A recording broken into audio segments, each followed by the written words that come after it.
So when Missouri applies for statehood, wants to join the United States, this is what brings this issue about, because Missouri is going to be a slave state. There's already slaves in Missouri.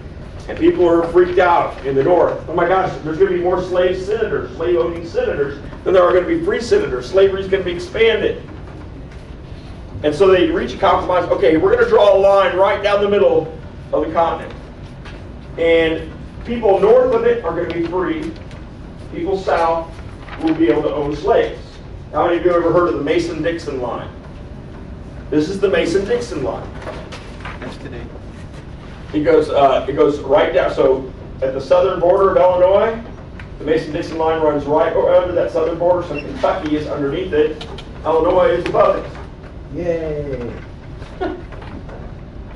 So what they say is anytime a free state or a slave state applies to enter the Union, we're going to find another state. They have to wait until there's another state of the opposite to join also.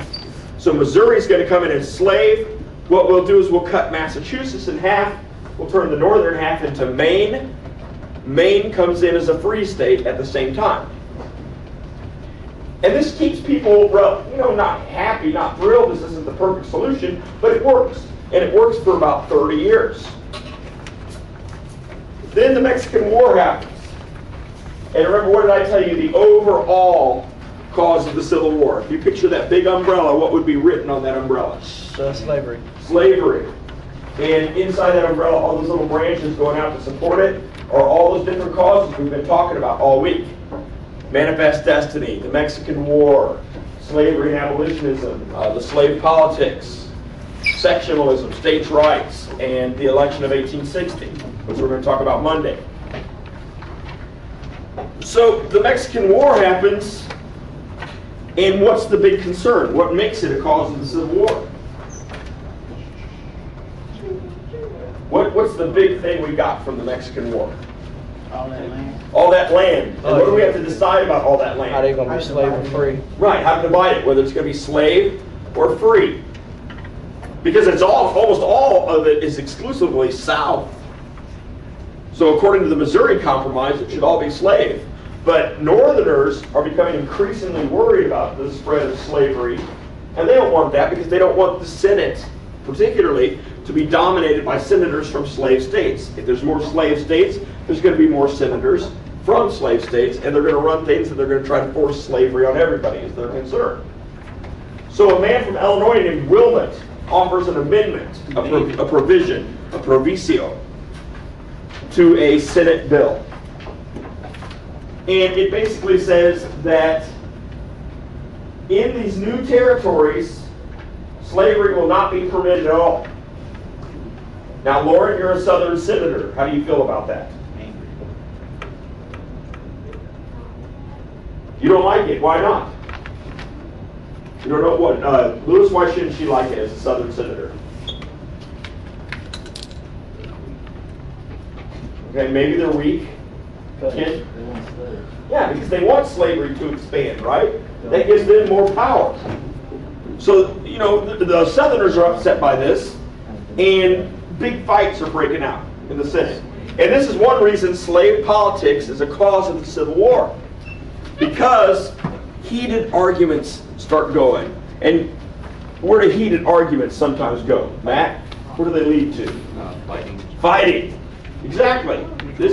Everybody's getting all worked up. Everybody's starting to yell and shove each other. And eventually it's going to end up with fist flying, right? Well, the Wilmot Proviso is voted down, but the argument will not end. What do we do with all this new territory and all this new land we've got from Manifest Destiny and the Mexican War? What's the meaning? And that leads to the Compromise of 1850. The Compromise was developed by a man named Henry Clay. Remember his name? He ran against Andrew Jackson a couple times for president.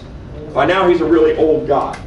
He was a war hawk in the War of 1812, one of those young second-generation Americans really pushing for war. He's getting old now. That whole second generation of Americans is about to die off, and this is like their last gasp here to save the Union. The Compromise of 1850. What does the Compromise of 1850 say regarding how we're going to divide up between slave and free?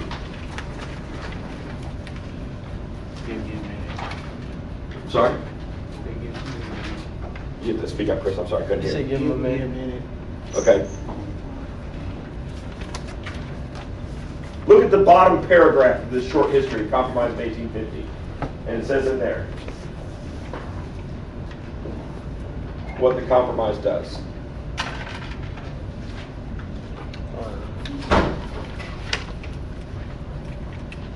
Particularly look in the parentheses. Any attempt at regulating slavery in the federal territories deprived of white slaves. Is that it? No, down where it says the compromise of 1850, is that what page you're on? It says Dred Scott at the top. Okay, you're on the wrong page Oh, then. okay. You want to be on the page that says the compromise of 1850? The You popular can go get one. sovereignty back if you don't Is that the popular one that sovereignty. we got yesterday? Yes. Popular. Popular.